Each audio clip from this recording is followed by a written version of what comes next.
Our awareness, vast as infinite space, is already accomplished with nothing to be sought or attained. There is absolutely no effort required and nothing that need be done to realize what we are. Any time we spend thinking that there is something that we need to do and that there's someone to do it will lead us more and more away from what we're looking for. Because what we're looking for has no looker or anything looked at.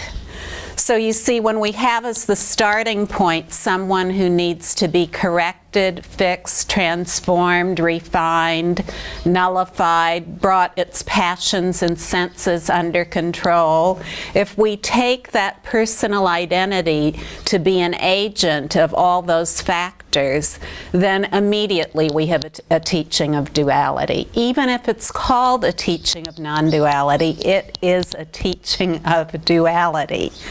So first of all, we have to use elementary discernment to get really clear on what we are. And this is urgent. This is an urgent matter. It's also very amusing. You know, it's urgent in that, you know, we all feel the tension in the world. We all feel that we may be the last generations of humankind. Who knows? This is very likely. This is very possible.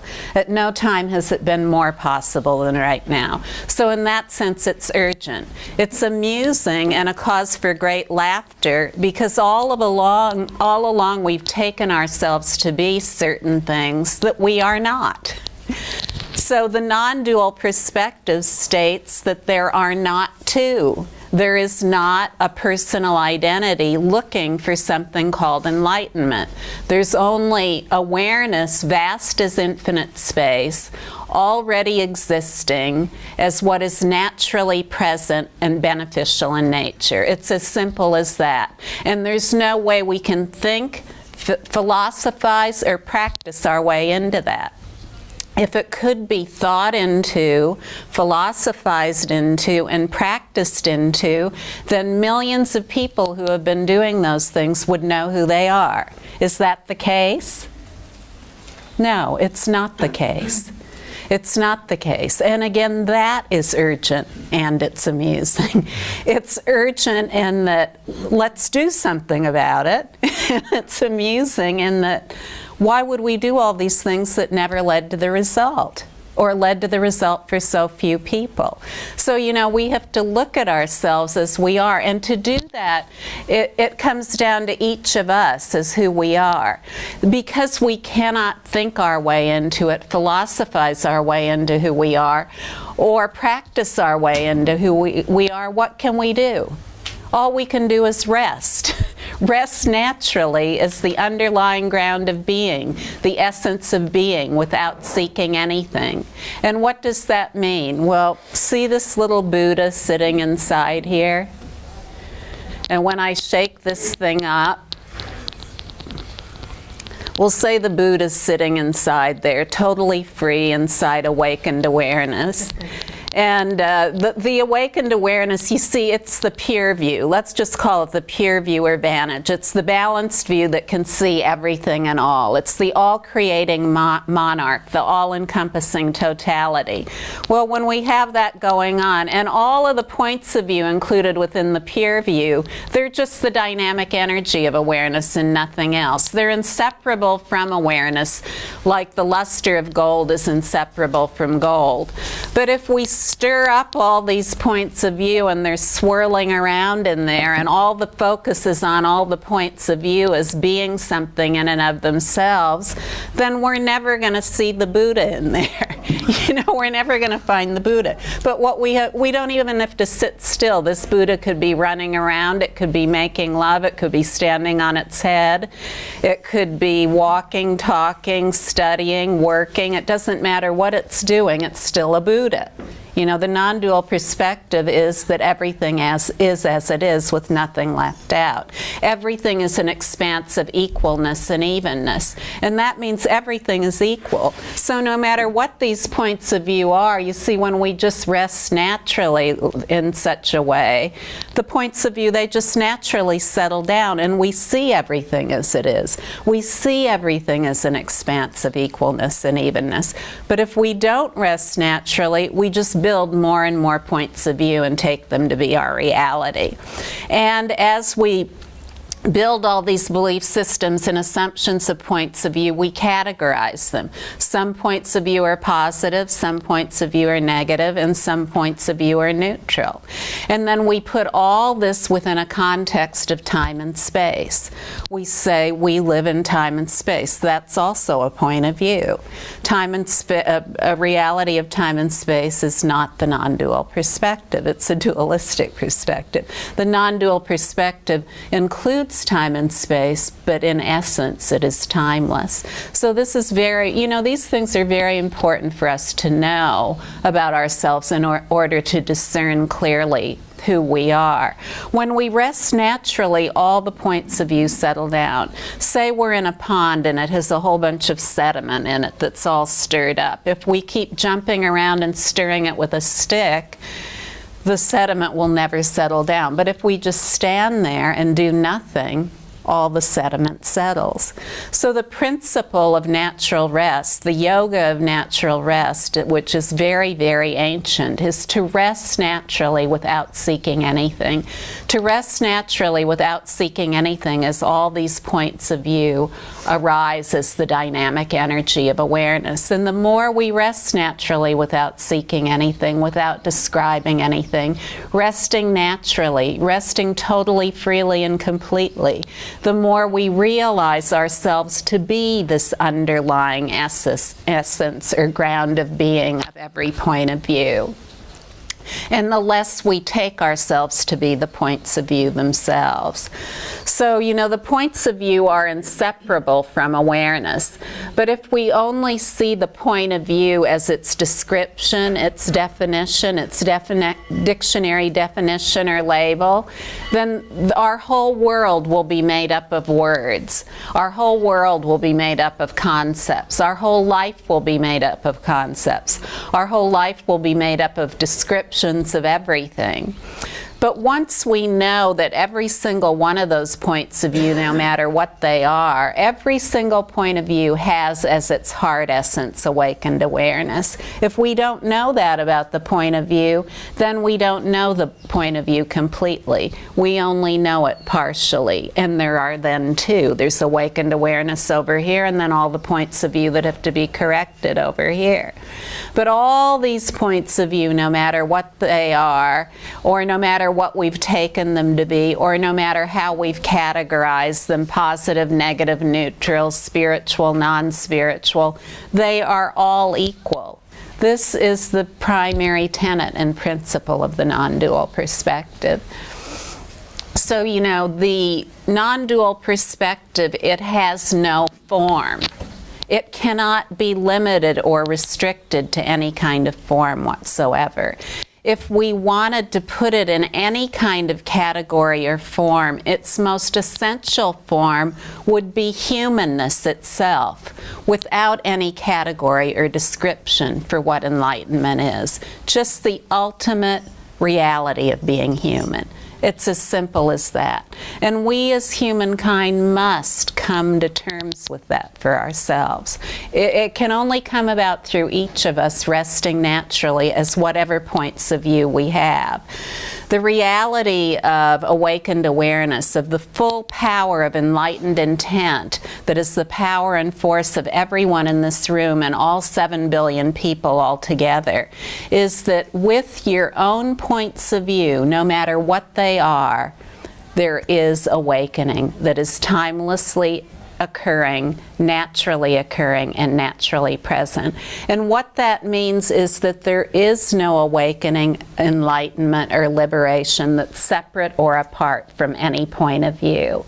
So any point of view that you may take yourself to be at any time, whether it's anger, desire, love, joy, whatever it is, rest naturally and just rest as the all-inclusive awakened awareness that is the great reality of that point of view, that is the basic space of that point of view. See, point of view doesn't have a boundary.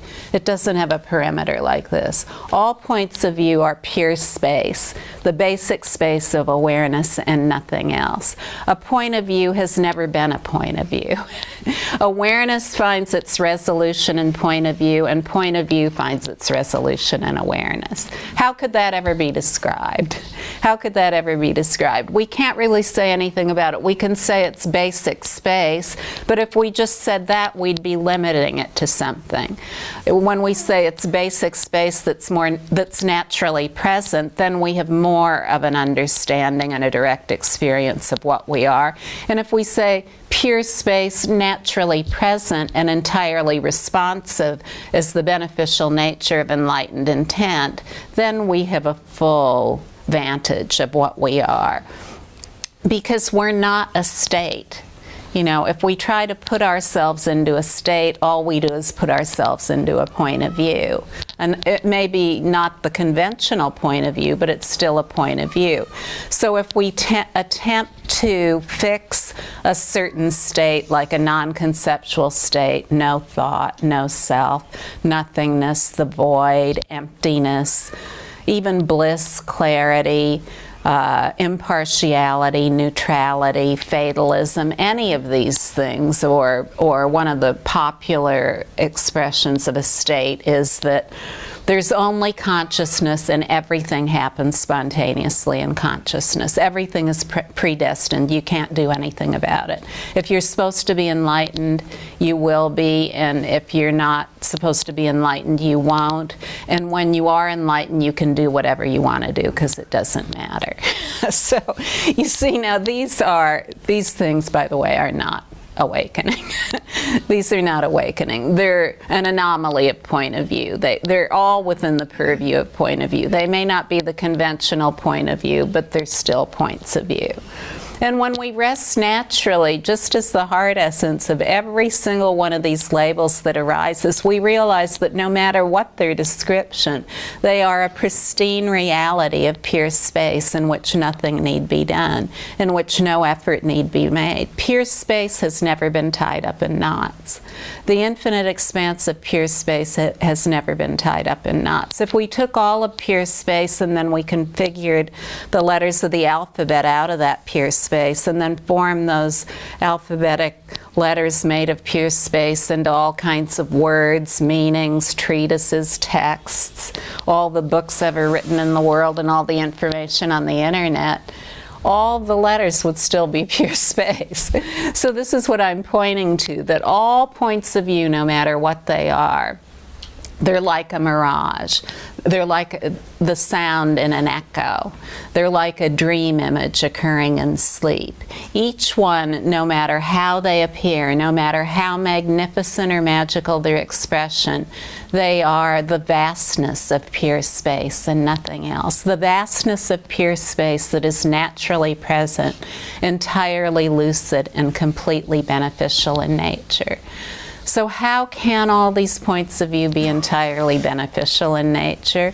All points of view, no matter what they are entirely beneficial in nature, because each point of view, no matter what it is a perfect enlightenment teaching.